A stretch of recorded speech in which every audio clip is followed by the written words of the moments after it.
A great agenda for you today, and I don't want to take any more time. We want to have plenty of time for your engagement and questions and conversation. So I'm going to quickly turn it over to Ed DeSeth for his welcome, and then we'll jump right in. I want to thank the members of the network who've joined us today. It's always good to see your faces, and some folks have thanked us and said, gee, we're going to have to miss this one. I think there's a lot of vacations going on, so that's a good thing. Dave Winogrand is with us today. We're going to be taping a piece with Dave. Terry and I are later today for his radio show. Dave, if you would do us a favor at some point and send out to Centethia the information about how to access that once it's out there. I'm delighted to do radio because it means I don't have to keep my blue shirt on all day. The meeting today will talk about some very important information from three wonderful presenters, and I'm going to turn this over to Joe very quickly. But the other thing we're doing is we're working in three work streams, and I know this is redundant for what we're going to talk about later, but they are academic, federal, and international. And we'll have reports from Joe, Dan Chinook, and myself about those work streams. There will be intermediate conversations and materials coming out about each of those, so keep your eyes open. We did a nice presentation earlier this month on apolitical. Apolitical reached out to me and asked me to join in a discussion of agile government around the world. There were 600 people.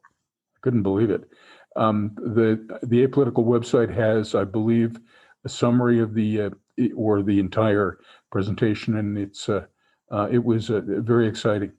The last thing I'm going to talk about, and I'm going to talk about it again when I review the international work stream, is the need for and the desire for cases. And cases can either be forward-looking or retrospective. If you have an idea on a case, and I'll talk about this again later, please send it to me directly. I think you all have my email. With that, let me turn it over to Joe Mitchell, who's going to moderate the conversation with our three guests today. Great. Joe? Well, thank you so much, Ed and Terry. So we are really excited about our conversation today. We have great people to speak with us. Dave Lebryk is the Fiscal Assistant Secretary at the Department of Treasury. Pam Gerassimides is Assistant Executive Director at the National Association of State Workforce Agencies and also their Workforce Innovation Director. And Teryn Zmuda is the Chief Economist at the National Association of Counties. So we wanted to make sure we had multiple levels of government, different types of organizations. Obviously, COVID-19 has impacted the way public services are delivered around the country, the way people work, the way agencies are operating. And so we wanted to know a little bit more about how the public sector has been using Agile during the COVID-19 pandemic, and super excited about the opportunity to talk with these individuals today. So would ask that you be thinking about your questions. So we've got a moderated conversation we're going to be doing, but we also want to make sure we get audience Q&A. Feel free to put that to any questions that you have in the chat as you think of them. And then at the end of this conversation, the moderated portion, we'll jump right into those. So please be doing that over the course of the conversation as you think of something. So wanted to just start off, first of all, in looking at the requirements of the CARES Act and the American Rescue Plan, learning a little bit more about the greatest challenges faced by the individuals, organizations, or constituent organizations. So Dave, I was thinking, starting with you, so in meeting the requirements of the CARES Act and the American Rescue Plan, what were the greatest challenges that Treasury faced? So thank you, Joe, Ed, and Terry. I think, I think it's worthwhile kind of stepping back and talking about how enormously disruptive the pandemic was. And as a result, it really did sort of force us to be more agile. I mean, there's really, if you really do think about any time you have something new and different that happens, you generally, you don't know it, but you naturally sort of fall back on agile principles. You put together small teams, you cut across organizational boundaries, you move with, you are not fearful as much of failure. You have to do things very, very rapidly. And so in our particular, when you go back and rewind, you look at what actually happened to the workforce, right? The workforce had this huge disruption. couldn't come into work anymore. Real questions about whether they were going to be able to fulfill the mission of the organization, how they were going to do it. Technology played a huge role, and technology always plays a huge role when you're talking about agile kinds of principles, but it was really kind of unproven. I mean, how likely was it going to be that you were going to be in a situation where 95% of your workforce was going to be teleworking, and you would be able to do things like we're doing here, having sessions where that would be done remotely. Real strains on the organization, but also I think one should feel really good about government and many other organizations about how quickly we responded and used many of those agile principles. In our particular case at Treasury, we were given just huge sums of money that we needed to spend and get out the door. Now, the area that I'm most familiar with is with respect to payments, whether it had been the economic impact payments or more recently the child tax credit payments. But when you look at those numbers, you look at sort of the need for us to get money. That first piece of legislation, there was $450 billion of economic stabilization that went out, $150 billion of state and local money, $300 billion to individuals, $78 billion to the airlines, $350 billion to small businesses, $100 billion to healthcare providers. And that was really just in the first round. In the second round, you obviously have much more that's being put on top of that. And so one of the real major challenges you have is how do you put together programs where you, in some cases, in the case of Treasury, we didn't even really have the program expertise in many of these areas. And so you really are then relying on sort of, again, in very agile principles, you're looking for small cross-functional teams that can move quickly. Now, that's not natural within the federal government, right? I mean, we set ourselves up to be sort of very in my world, we produce payments, like, we either produce checks or we issue ACH payments. And we do that, and we're very sort of focused on, if we can be in our own organization, very heads down, focused on one particular thing. Here you're saying, no, you can't do that anymore. You need to have people who are thinking creatively. You need to have people from different backgrounds and different skill sets. You have to have people who are prepared to take challenges and risks and in some cases be very courageous in the kinds of decisions that they're making and the things that they're doing. You're not going to get it right. Which of course is another principle of Agile, that you're going to, you know that times if you move quickly, you are going to fail, and you're not always going to be successful in what you're going to do. But you also know that what you're doing is incredibly important. And I think that, as we go through the conversation, I can give you very specific examples where some of these things occurred. But I will just, I think, talk about kind of what it means for a federal worker to be able to do that. It's enormously empowering. It's enormously satisfying that you have this important thing that you're doing. And when you're successful at it, you feel really good about your job and you feel really good about what you're doing. And it goes well beyond what you're getting paid every 2 weeks. It gets to, that you're doing something which has a very important purpose. And so in the Bureau of the Fiscal Service, for example, our EBS scores, we moved up 34 places to 50 out of 411 during the pandemic. And I think in large measure because there are a number of factors that may have gone into that. But I think in large measure it's because we were so successful at doing things against the mission. And that is, I think, a direct correlation when you see that when an employee says, my job is important, I'm doing something well, and I know it's making a difference. And that is really something that is really important, and hence setting that environment up that says people can be successful and can be doing things in a different way, in a more agile way. So let me just pause there and just say that I think that I'll just reiterate the point. When something happens, your natural inclination, whether you call it that or not, is to move to agile principles. And as an organization, sort of evolves, you start to move into more a bureaucratic organization. The major challenge you have is how do you have that stability in your organization, but also at the same time encourage agility and sort of innovation. And that's something we can talk a little bit more about as we're going along. Great. Yeah. I mean, Treasurer, you were on the front lines of, saving the economy, saving people's, financial, economic lives. So important. And congrats to you all for moving up in the best places ranking so much. It's amazing. I mean, during a pandemic when people are working harder than ever, that happens. But I think it gets to the mission, the criticality of the mission. Teryn, so your organization, works with and represents counties, and so I'd be interested in getting your sense of, with the CARES Act and the American Rescue Plan, what the greatest challenges you've seen at the county level, and within your own organization. What have you seen there? Absolutely. Thank you so much for having me today. And as you mentioned, NACO represents counties across the nation. And if we look back to the beginning of the pandemic in March of 2020, when we first started to respond and we saw communities start to shut down and also counties started to issue emergency orders within the community, we really were at a time of our counties knew that response was needed very quickly. We saw immediately the local economic impacts of shutting down and those stay-at-home orders that were again issued first at the county level and then eventually at the state level. I think one of the biggest challenges at the beginning that we faced was the understanding of what the county functions and responsibilities were.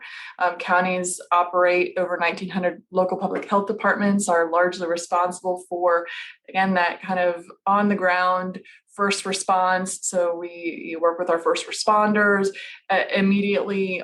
Also, as things were shut down, there were many residents in our communities that were in need. So it was about thinking quickly how, and that using again the Agile, which we'll talk more about, but to understand how to respond to those that were in the most need, our elderly, protecting our elderly in our nursing homes, our county-run nursing homes. As students started to stay home from school, those that needed school lunches, how are we going to deliver food and get food to those families that needed it, that were typically served the food within the school programs. Also with testing and contact tracing, working with our state partners and with the federal government on how to really carry out some of that, the testing and the contact tracing, which was critical at the beginning of the pandemic. And also shortage of supplies. I think it's hard to kind of think back and remember how short we were on medical supplies at the beginning and simple things like masks and other items that were needed within our local public health departments or within our community hospitals. So those were really our challenges at the beginning, understanding the role at local government and what we really needed with the CARES Act, and then fast forward to the American Rescue Plan Act, and coordination, the federal response, but also coordinating local, as I mentioned, local, state, and federal response, understanding what that guidance was from the federal government, and also then working with those partners and with the state to make sure we were responding appropriately. I would say also another challenge that we faced were understanding the frameworks that were in place for spending the CARES Act dollars.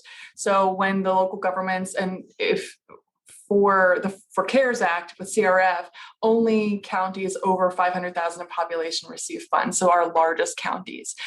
So what was missing at the beginning of those distribution of dollars were really frameworks on that spending. Frameworks, also eligible use, but frameworks. So I'm talking about best practices and examples of those investments and expenditures of the dollars. I think we all worked very quickly to bring together and share the examples, and we had many counties that developed their own frameworks and equity frameworks, which I'll talk about when we get more into the Agile. But really, it was about moving quickly, understanding the funds that were available and what we were able to use them for, and understanding the county responsibility in the CARES Act and the CRF.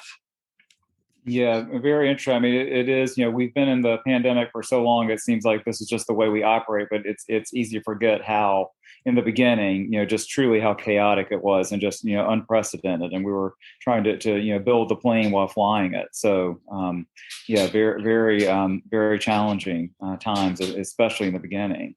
Pam, I wanted to turn to you. I mean, your organization works at the state level on workforce issues. And so just what's your sense in terms of the biggest challenges that those organizations faced during with both the CARES Act and the American Rescue Plan? Sure. I think I need to give a little bit of an overview or a context of what the workforce development system is and does, and what we do, and my initiative does. And my answers will be a little bifurcated. So I'll talk about my members, and then I'll talk about the services that we're offering. So the workforce development system is truly a decentralized system in the United States between the federal, state, and local level. The federal piece involves the Department of Labor, Department of Education and Adult Ed, and Vocational Rehabilitation, and HHS with TANF and the work component, and SNAP. This is where the regs come out, the money comes out, the program performance measures are set. And then it rolls down to the state level, if you think of it as a place where multiple streams come into the state with different eligibility requirements and different performance outcomes. And they set the stage for the administration of the programs and the technology framework for it. And then they oversee the locals. And then there's the locals where the magic happens, so to speak. And this is where, you see you serve the job seekers, the career seekers, and the employers. So we work with that middle layer of the state workforce development agencies just to get a flavor of what I'm talking about. The programs I'm talking about are employment services, job training, labor market information, and unemployment insurance. And the system it's a universal system, but we look at my members look at special populations also. So older workers, veterans, people with disabilities, disadvantaged youth. So there's a technology component of it, like self-service, and the on-the-ground services. And between October and December of 2020, we served 6.6 million people. And this is the people who were registered for the services. So there's thousands of others, millions of others probably that have sought help and never had to register. And there's about 2,300 outlet centers, like the one-stop centers across the United States. So, going into the pandemic, there were a lot of issues on the ground that could benefit from Agile concepts, right? And the challenges there were, there's the requirement of integrated service delivery. All these programs I'm talking about are supposed to be the no wrong door and the undergirding technology to deliver that. But also, at the same time, there was sort of flat and declining funding. So what suffered was the business reengineering process. And there's competing priorities, and there is sort of a hollowing out of the staff skills around digital skill development and understanding modern techniques such as Agile, modular, and user-centric. That combined with really strict state procurement protocols has ended up in an environment that doesn't have a lot of choice in terms of technology options that are out there. So enter the initiative that we're running now, the Workforce ITSC Center, which is federally funded by the Employment and Training Administration. And we're supposed to assist states with accomplishing that integrated service delivery. And again, the technology that goes with it, and providing around case management and performance accountability and data insights. So one thing that we were blessed with is our charter and our steering committee that's ardently in support of, the technology is not going to wag the program and policy piece. And also they're promoting Agile, modular, and user-centric from the workforce ITSC perspective. So now we get to the pandemic, and every bill has a workforce dimension. Any money that comes, so you're going to have to get people to fill those. So any of those bills are workforce bills. So what there's been a lot said about UI. I'm going to focus on the workforce side of the house and tell you a little bit about what happened, and hopefully later just talk to you about how states responded. So first and foremost, the local offices that I was talking about closed. So that was a disruption, and then the workforce operations, the workforce side of the house had to move remote like overnight. And Dave was talking about it, and I was like, yes, that happened. So they had to go remote, and the things that they said that they were going to do, 2 to 5 years happened between 2 days and 2 weeks. And, I think when you looked at organizations that were further along, the Agile sort of profile that I saw described on your sites, the people who were the states that were there that had those kinds of leaders had an easier time to pivot and go to scale with that kind of thing. So nevertheless, they all did. The third thing that happened was the workforce development staff had to be moved, like 65 to 70% of the staff moved off and had to go into UI centers. And to help with the UI, I said centers, but most of them are virtual. They had to help with the delivery of that piece. So they had to be cross-trained, they had to be, it was a cross-functional kind of thing. And then finally, there was a switch and they were offering virtual services, but now that was the focus, right? They had to go out and deliver all these things. So, digital, this angle is going to be here to stay, both because of the pandemic and the continuing impact of that, but because now, the customer is really demanding an Amazon-like experience, and and it's a different age group coming in, and so you're going to have to continue delivering that way. So that's about my members. Workforce ITSE, what we're doing had to change too, because on top of our initial imperative, now we had to focus on digital transformation. So how do my services help my members to do this? How do you take and in a thoughtful way, blend in-person services, virtual in-person, and virtual staff assisted with the customer at its heart, being that customer could have broadband issues, could have digital literacy issues, and also limited English proficiency. So yeah, there were our challenges in a nutshell. So much of what you're talking about, Pam, is all about the customer. I mean, it's integrated service delivery, it's virtual service delivery, and that's such a key principle of Agile. And I did, so it kind of leads to the second question. I did send our principles out, so everybody has. Those are the principles that we developed in conjunction with you all about Agile, and so much of it is about customers, but it's also about a lot of other aspects in terms of really taking Agile from a standpoint of the teams and the innovation and the leadership role. So I wanted to kind of look and see how people use those principles, to what extent you use those. And Teryn, I thought I'd send it over to you in terms of the counties, either at NACO or individual counties that you've seen. How have you used some of these principles, and which ones seem to be the most important? Absolutely. So I'll start with speed. This was obviously very critical at the outset of the pandemic, was responding quickly. And I think that we learned some lessons from employing that principle early on. And now I think we have some sustained and some concepts and some actual practical things that we put in place to kind of work through the bureaucracy to ensure that moving forward, it doesn't take quite as long to get things done. So lessons learned through speed and through that principle. For example, early on, we enacted emergency powers at the beginning of the pandemic at the local level to do things like free up emergency funds to help with homelessness response. So those that were unsheltered, for example, in King County, Washington, they freed up emergency funds to purchase hotels and motels in the county to house those that were experiencing homelessness and ensure that proper distancing as well to mitigate the spread of the virus. So that was something that was done very quickly, didn't have to go through the bureaucratic process because of those emergency powers that were enacted. But we saw speed then carry on throughout. Broadband is a great example, access to the internet for our students in communities.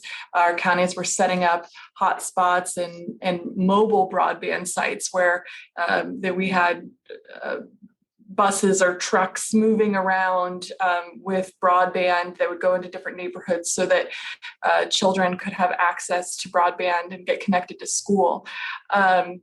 we now, as part of the American Rescue Plan Act, Boone County, Kentucky is working on to deploy high-speed internet broadband fiber network to every address within the county. And their goal is to do this within 36 months. It's a very accelerated timeline to get broadband access to every resident. So speed has certainly been something that we have from the beginning of the pandemic and then throughout, and I think will carry through as a principle that we really do employ and use. The other that I would note that has played a big role is mission. Mission driven, where counties have either enacted a special a board or a special committee or board that to deal with the CRF and now with the state and local fiscal recovery fund to help plan out those investment plans in the county with a high focus on equity. We saw with the rulemaking with ARPA and state and local fiscal recovery fund, there is an undertone of equity in serving those residents that are that either need special attention from as a result of the pandemic or just helping with our equity efforts across the board. So, for example, Cook County, Illinois developed for CRF, and I imagine this will carry through to ARPA, but they developed an equitable distribution plan. So a very clear mission in equity and ensuring that municipalities within the county received funding from CRF that took in items like historical levels of poverty, COVID-19 deaths, percentage of population in disinvested areas, that sort of thing. So very much tied to equity, but that equity has been a part of the county's mission. Another example is in Franklin County, Ohio. There was a task force developed prior to the pandemic that set forth a blueprint for reducing poverty. And that blueprint then has helped the county with the CRF funding and now with the American Rescue Plan Act funding in targeting areas that need that investment and attention with the funding. So many examples of this mission really being embedded, and especially now with that lens of equity as the dollars are invested. Great, thanks. So speed and mission. Pam, I was going to look to you. Which Agile principles were especially useful to you as you moved along your Agile journey? Yeah, so yes, my members and ourselves did Agile, but we were doing secret Agile. We weren't calling it that. So first of all, mission, so everybody was responding to the pandemic and trying to help people. And the metrics showed that too, because people were not really collecting the information that, we typically have to collect for our federal reporting. This was a new thing. We really cared about getting that information out to folks, and really speed. You saw that, as I mentioned before, the short circuiting of the process. People were surprised that they could, even to today, people marvel that they were able to go through those kinds of procurement processes that quickly. And also the cross-functional piece that I was talking about, like getting these teams together to even, identify and purchase what they needed to do, but also on the UI side and getting the staff trained up. So some of the things that kind of came out of this was it really the pandemic exposed the gaps that we had in terms of virtual services, but also the gaps that we had in terms of Agile, that progression on that Agile continuum. But it also showed that it was doable. And it also showed, that we could deliver things at a lower cost, but that in smaller procurements, but meet the validation checks. And what was truly important, what was just process, I would say fluffy process, and what was really meaty and what reflected real priorities. And also, I think showed that we could do innovation in these sort of small bursts. So, states did a lot of things. They did video conferencing, they did chatbots, they did online training, which wasn't really a thing before. They even got into a partnership with Coursera and LinkedIn to bring that to folks. They did virtual town halls. They moved to do e-signature and document submission for eligibility assessment kind of things. And they even pulled up job bank sites that were specific around COVID. So so that was our members, and then for us at Workforce ITSE, again, I feel like reading along the materials that you guys provided, I felt like it was putting a voice to a lot of our experiences. So we were trying to encourage people along to achieve that integrated service delivery and that broader network to deliver good customer value at the state and local level through the adoption of agile, modular, user-centric and technologies. But we find that, to do that, you really have to have an organization that is into that, has that process in place that makes the adoption so much easier. So the services that we put in place was really, one, because we believe good information gives better answers. We created tools that helped states with what's the status of the marketplace. So a procurement portal, so they could steal procurement language from one another, a solutions marketplace on the vendors in the space, state technology profiles, and a library. And then because we believe that staff skills are important around digital pieces to get your operationalize your vision, we invested in an academy that's working on a mastermind series for digital transformation for leaders that includes all these aspects we were talking about, defining your mission, the urgency, how to use the data piece, what do these concepts mean, as a basis before you could have a good technological outcome, right? You could do the same thing over and over, and it's just going to yield the same bad technology or technology, which is, kind of happens many times. Yeah, I would say it sounds like so much innovation. I would say that's what I'd kind of put what the principle that you've used so much, and that's awesome. And you're also getting some support in the chat that stealth agile, secret agile does happen, and it's actually quite common in the early days. So anyway, so your secret is out, but we'll try to not broadcast this to everyone. So Dave, what principles of Agile, of those that the networks developed, did you find the most useful, or did you use the most? I think there are a couple of things that will stick, longer term. And I think the customer-centric behavior, the customer-centric focus will stick for a long time in the organization. I think that the issue around use of data, the importance of innovation, and then finally, I think something that we spend a lot of time thinking about is how do you really break down organizational barriers so that you do have the ability to use cross-functional teams and networks more aggressively. And we're actually thinking about how we're going to reorganize the Bureau to do that. And actually reorganize the Bureau to emphasize those very points about how do you make better use of data in the organization? How do you make sure that you've got the customer experience front and center at all times? And how do you make sure that you can do those things across an organization and breaking down the silos? So those things I think are going to stick with us. I think that one of the things I would mention, underpinning that and any of these things has got to be an infrastructure that allows flexibility. So I think it was a reference earlier that said, hey, look, some organizations were quicker than others.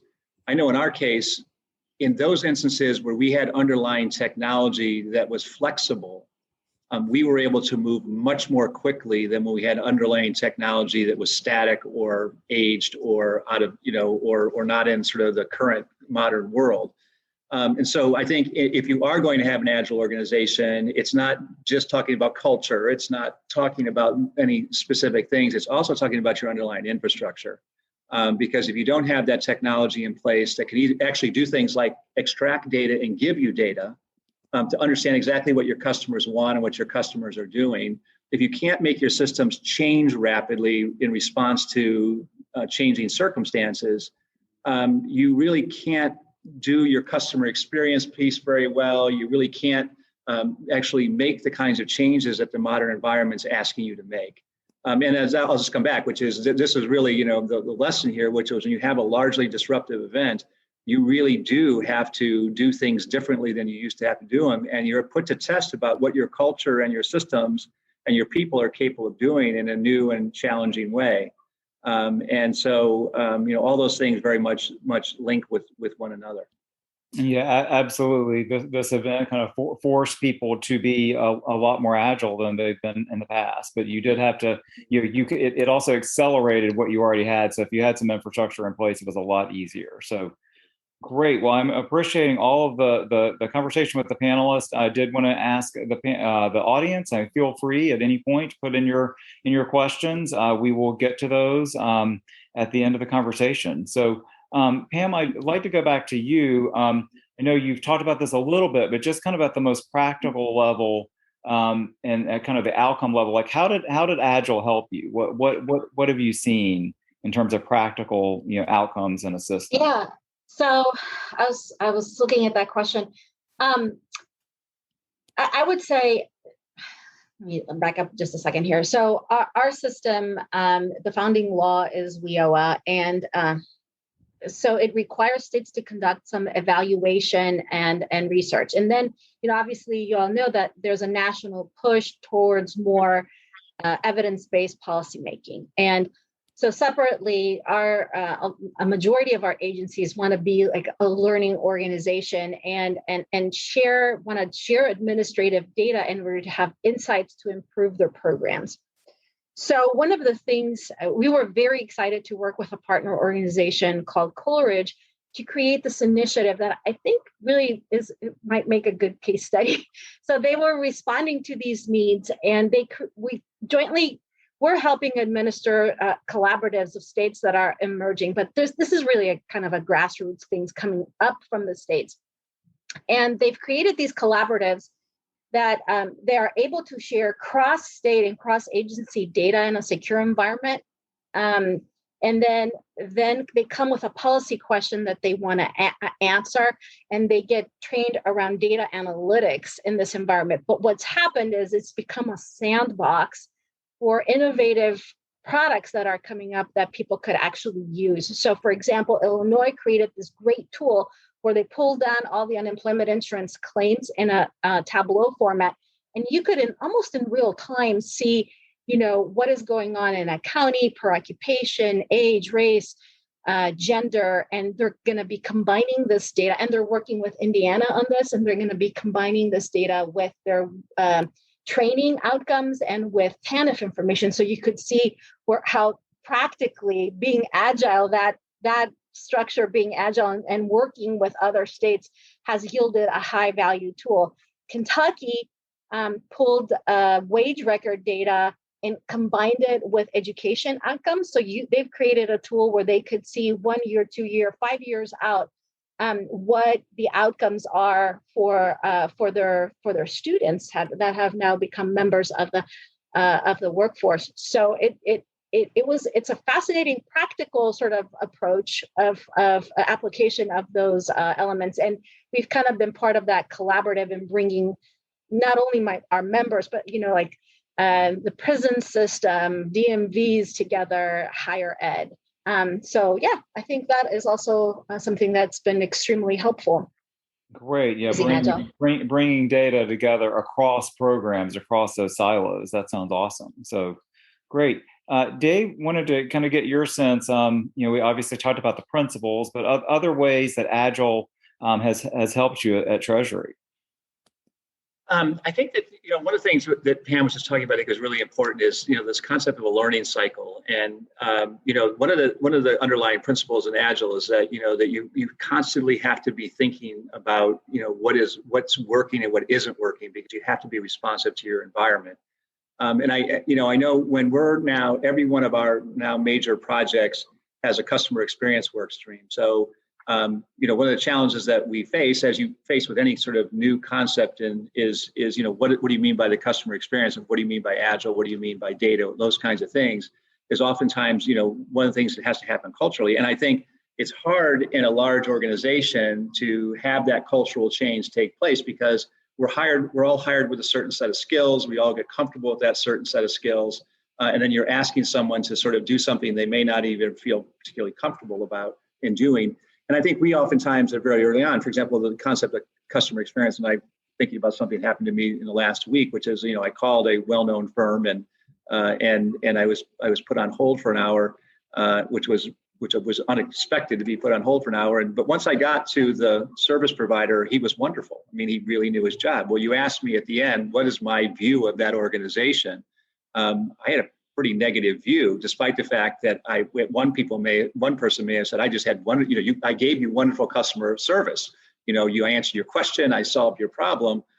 But having to wait an hour to get that answered was not my idea of a good customer experience. And so you really do have to sort of look at sort of your end to end in that process and understand exactly what the end user is, what that experience is, and understanding and giving those skills. And so I tell you that because I think when we've had conversations internally, we have people who come at the question about what do you mean by customer experience as our senior leadership, is they come at it from a different place. They may think it's all about that experience you had when you're talking to someone on the phone, not about the end-to-end experience that you had in dealing with our organization. And so I think that's a really critical element. I think those things will stay in that. I think that the issue around data, we actually were on that journey well in advance of sort of the Agile journey but again, in terms of even going back to the customer experience, you can't really do customer experience until you're understanding, and you can't design your systems unless you understand exactly what your end user is trying to do. And coming back to the Agile principle, your customer will change. And if your systems can't change with your customer, you have a problem, right? I mean, if it takes you 6 months, 12 months to make a change, sometimes the whole business cycle will have passed you by, and it's a whole different set of expectations that the customer may have. And so I think that, those kinds of things will stick deeply in the organization on a going forward basis. And importantly, because I think at the end, if you can't deliver to the taxpayer, you do have all sorts of consequences against that. It can be consequences of lack of trust. It can be consequences of reduced funding. It can have all sorts of consequences on the other end. And if you're not really able to respond to the environment quickly, that can be quite negative. Great. Yeah, the end-to-end customer experience is so critical, and even government talking about customers. I mean, there have been times when government doesn't want to talk about customers because we don't have customers. So I think are slowly moving past that. But it's great. And I would add, I'd want to point to that, which I think we at the federal government level have a hard time with that. I mean, I look at the issue, which is, we issue 80 million payments a month. I don't have 80 million friends. I don't have the ability to know exactly what those 80 million people, what their interests and their concerns are.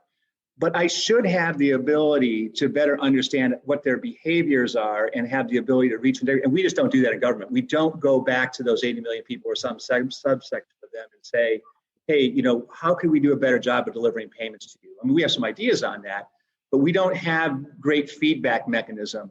We do have ability to sort of see how people are using our websites. We do have the ability when we're designing systems to see what people do when they come into the system and the screen, where they click, where they look, all those kinds of things. But we even don't exercise that to a great extent. Those are skills that are rather new and novel to many of us in government. Yeah. Well, great. So Teryn, over to you in terms of again, how Agile has helped you at NACO and at the county level. I think the principles of Agile really force, in a good way, the integration and the integration of services and thinking about what we do at the county level in a holistic way. So bringing together, even just within the county government itself, making sure that our human services is talking to our health department and talking to our justice systems at the local level and really working towards that. And then also understanding the feedback loop. We're talking about feedback and ensuring that we have community engagement and constituent engagement with the decision-making process. It really drives home those points so that our efforts can carry out. So, for example, in one county, in Erie County, Pennsylvania, there was a community college recently developed, and it was both the collaboration of our workforce development boards and the understanding the business needs in the community, so the business and training needs, and then working with the county to develop the community college and to stand up a community college. So seeing these systems come together and understanding that there is a thread through all the way through from our education systems that the county controls, which would be community colleges and such, and our workforce and our overall economic impact, our small business feeding into the small businesses in the community. So really working through that integration and partnership, also with our nonprofits in the community as well. The second thing I'll note is the opportunity and the flexibility that the American Rescue Plan and the CARES Act have really provided to think about a lot of these efforts and bring together the systems at the local level. Especially with the American Rescue Plan and the State and Local Fiscal Recovery Fund, those funds have allowed the response to the pandemic, but in such a way that it's comprehensive and we can think about things holistically because they are flexible funds. So it's just been a great asset to see when that flexibility is written into the rulemaking, there is that ability for the Agile to really shine through and you to be able to really work with this external network framework and engage partners and think about your community as a whole and what the needs are, while also addressing and catching those that may have not been addressed through any of the federal programs. So for example, PPP, those businesses that may not have been eligible or may missed PPP for one reason or another, our counties were then able to come through with the local dollars and say, hey, here's a grant or a fund specifically for small businesses. So a lot of really great things out of the framework and also the flexibility and the nature of the funding that's come through the federal government related to the pandemic. Yeah, so you really needed flexibility in order to kind of work across silos and look at programs holistically so you could really help the community. Absolutely. Cool. Okay, so we when we developed these Agile principles, we were doing them agilely, so we were not expecting that they would never be revised. So I would love to get people's thoughts as you have based on your practical experience and looking at these principles. Are there changes that need to be made to those? Are there new principles? Are there revisions to existing principles? What, based on your experience, would you advise the network to do with the principles moving forward? So, Dave, I'd start with you in terms of changes to the principles. Any thoughts you have about that now that you've had this experience? And Dave, I think you're on mute. Yeah, no, I'll work. That may be the best place for me to be. No, absolutely not. I think that I think I touched on this a little bit earlier. I think that there are. I do think that there are things that are behavior based that are important to think through as it relates to Agile. There's also infrastructure issues that probably need to be considered as well if you're going to have a really fully functional Agile organization. That kind of talk about your technology and your systems and I know there's a discussion here about organizational leaders. I'll come back to where we see sometimes the biggest challenge. We can get our senior leadership to speak the right language, and so if I quiz them, they do pretty well. It doesn't necessarily mean that it translates day to day about how do they take that. I mean, it's a good example, which is if I'm very comfortable doing something, it doesn't take me much work to do it the next time. But if you ask me to do something I'm not familiar doing with, it's going to take me 3 times or 4 times as long to do it until I learn how to do it. And so many of our managers will get to that point, will be faced with a new concept, will be faced with a new competency that they're being asked to exercise, and either may be the best intention in the world, but really don't know what to do next because they don't have the capability, and it's not a muscle memory, it's not a reflex for them to do like their day-to-day job is. And so it's how do you then in an organization bring in that skill? And I think this is a challenge we face quite severely across the federal government when you have less than 7% of the population under the age of 30. How do you bring in people who have different sets of skills that are more in tune with what the world, where the world is headed? And so then you're faced with, well, if you're not hiring to get those skills, then how do you develop them internally, or how do you hire them? How do you go out and procure those skills? That's a real challenge. But I think what I'm getting at here is you can get people to talk the language, but the question is, do you have the underlying infrastructure to actually do something about it, and do you have the ability to actually imbue those skills within the organization, or teach those skills, or get those skills to be embraced within the organization? So they can it's got to be inculcated at all levels in the organization, and it can't just be the talk. It's got to be the practice. Yeah. Yep, absolutely. So great. So Pam, do you have thoughts about any changes that need to be made to the principles to make them more useful based on your experience? So I was looking at the word speed, and I think the word appropriate speed, I would emphasize the word appropriate speed. One of the things that I've observed in the workforce world is that, folks are not really given, when they're working on the technology that Dave was talking about, like the RFP, to put that together, they are not given enough time to ideate and engage, bring the users in, and go through that process and the Agile process. Speed as an efficiency tool, it might not be appropriate all the time. Like in a pandemic, yes, but like when you're trying to do this, so the way things are structured right now, you end up with skipping that piece most of the times, or not doing it enough justice. So that's my one point. I'm not quite sure how I would edit that piece, but I would emphasize that appropriateness. And the other thing, just from the perch that I'm sitting on, is like the investment. So I feel like we're budgeting for decay, both for the human capital and for the infrastructure piece. And so we need sustained, and not just an investment, an episodic investment around an epidemic, but a pandemic, but so a sustained take. So you have your people and you have the technology. You got to continue. That's something I hear all the time from our members. So those were just the two things that just kind of popped into my mind.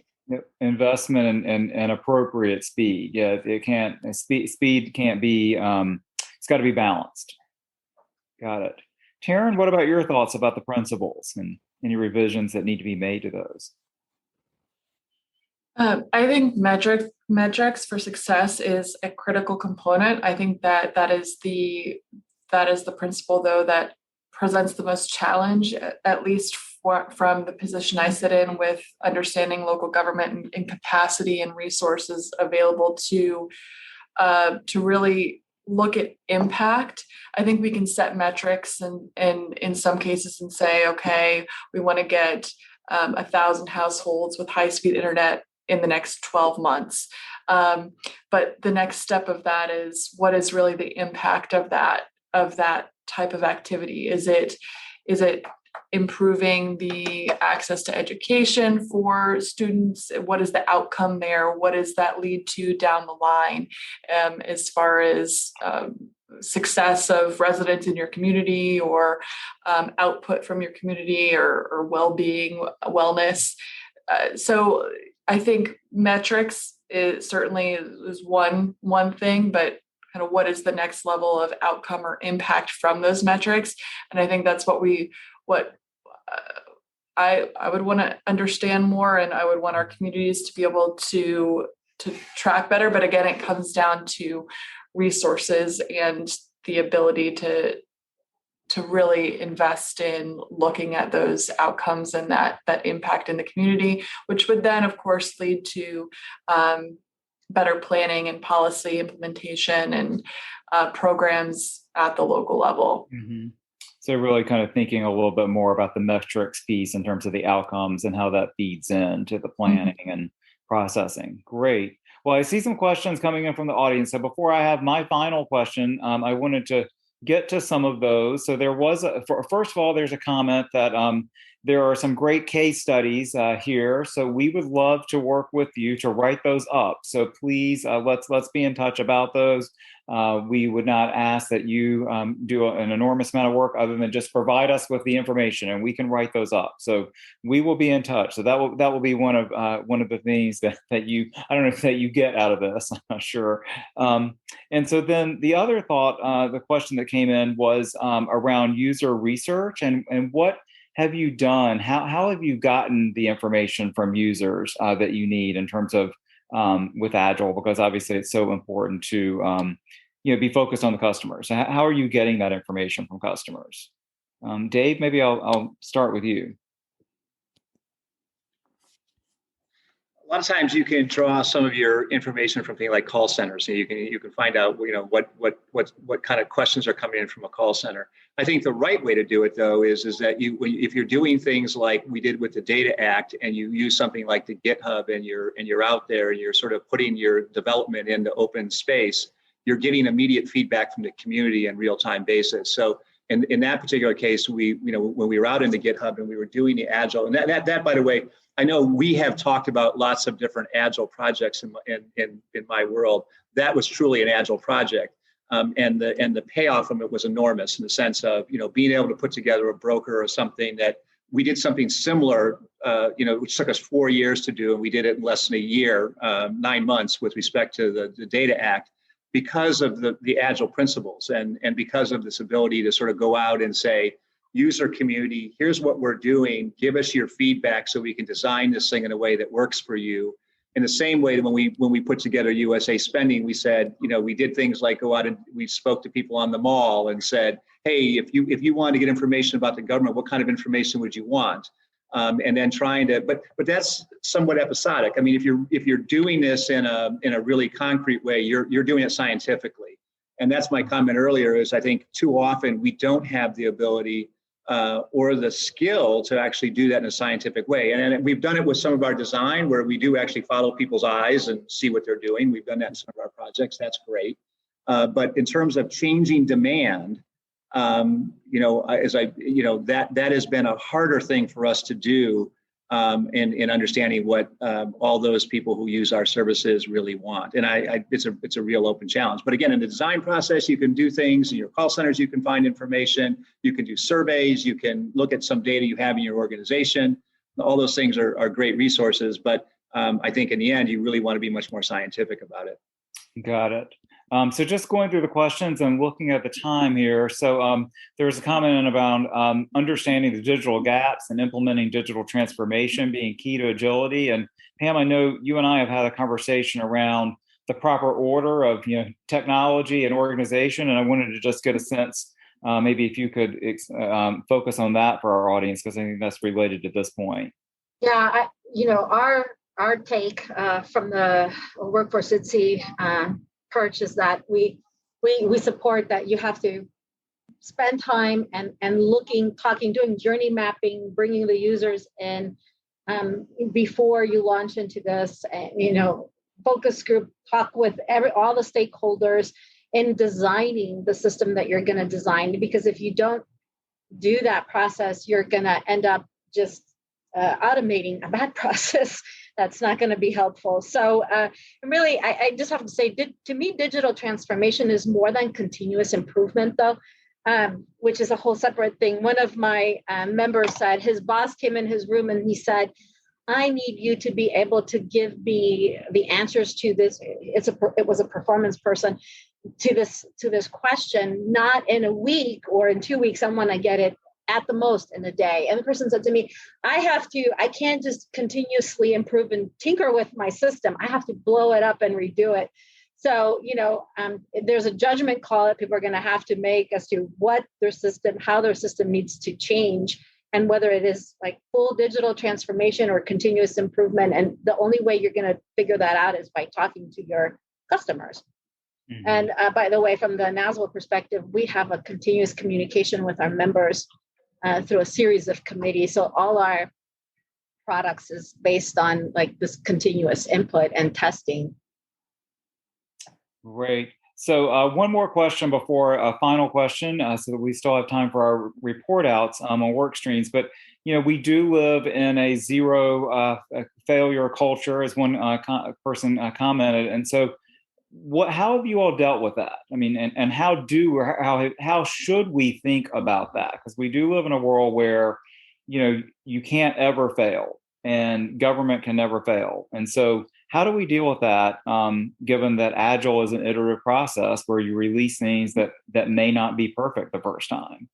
So, Teryn, maybe I'll toss it over to you. How could you see counties dealing with that kind of zero failure idea? Yeah, I think that it is much of what we do is an iterative process, and it's about responding in real time in what the community needs are, and then iterating off of the feedback or the success of what you've put into the community. So we've seen this with the pandemic in the public health responses. So whether it's testing or contact tracing, vaccine strategies, we have seen a lot of iterative processes within the vaccine distribution and the administration of the vaccine, and targeting areas in counties that don't have access as great of access, or moving around mobile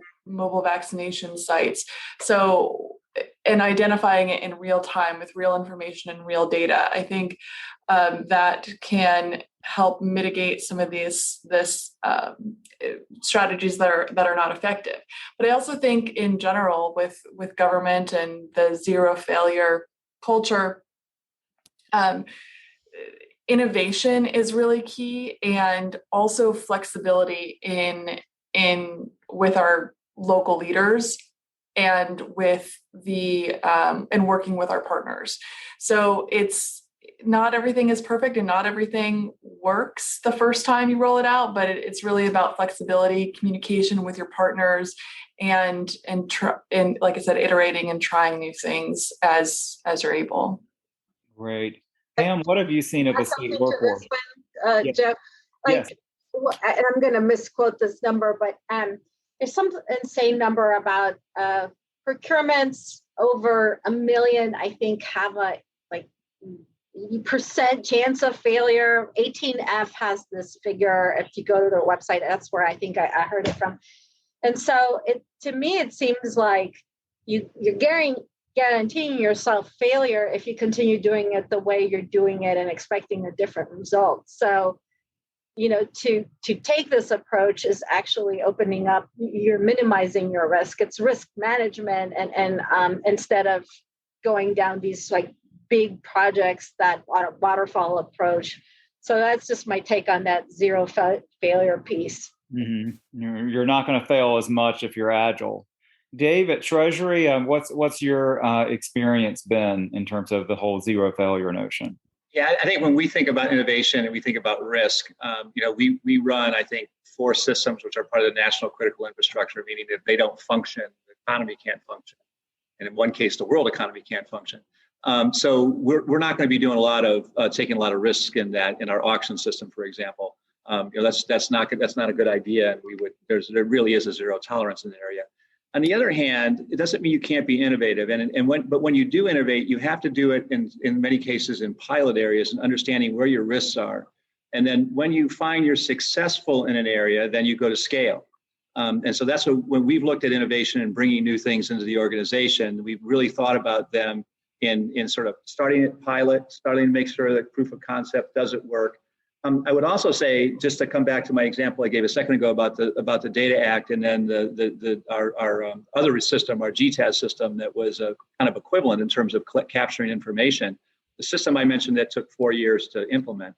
I probably would give our implementation of that in a waterfall, I would probably give us a 4 out of a 10 because of the difficulties agencies had with dealing that system out of the box.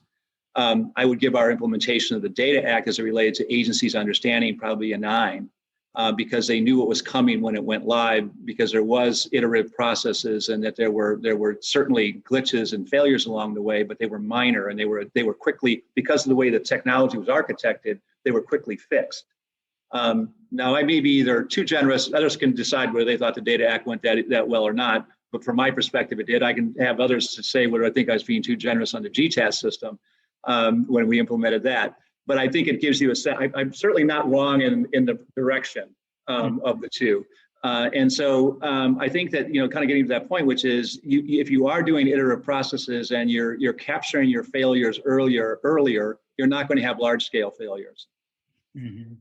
Great. Well, this has been a wonderful conversation. I do just have one final question before we move on to our next agenda item, and that's just a lightning round. Any final insights that people have that you really want to share with the network? So Pam, I'll start with you.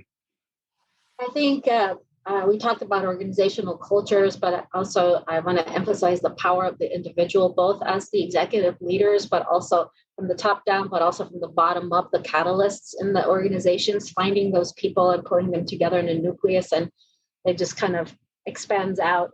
And then I think piggybacking on something that David said, you were talking about sort of the front end is very important and user-friendly, but you have to look at your back end and make sure that your back ends are solid. And also data definitions and is an issue, in data standards in our part of the world, and having it in a nice data structure, however you decide, or else you're not going to be able to have that kind of integration across multiple networks of services. Great. Teryn, final insights that you'd like to share with the network? Yes, one concept that I didn't touch on much was persistence. And I think that's really critical as well, especially when you are moving so quickly and things are changing like they have been in the past 18 months. Keeping your foot on the gas and that persistence towards your mission and towards your efforts. So one thing that I think moving forward, also, I would like to stand as a lesson learned from the pandemic and everything that we've gone through is really that focus and that drive towards the betterment of our, from my perspective, our communities and local communities across the nation. And I think that the constant eye towards the future, and we talked about iteration, but I think that is just so important in bringing in lessons learned and keeping that persistence moving forward. Great. Dave, final insights, thoughts? I think that I don't have anything final I'd like to add. I think I've spoken enough. Well, no, yeah, we can listen to you longer, but great. I wanted to thank all of our panelists. This has been a great conversation. I really, really appreciate it. We've learned a lot. Hope that you will continue to be involved with the network, and we may be reaching out to ask you to speak again, and also to get some case material. So thank you so much.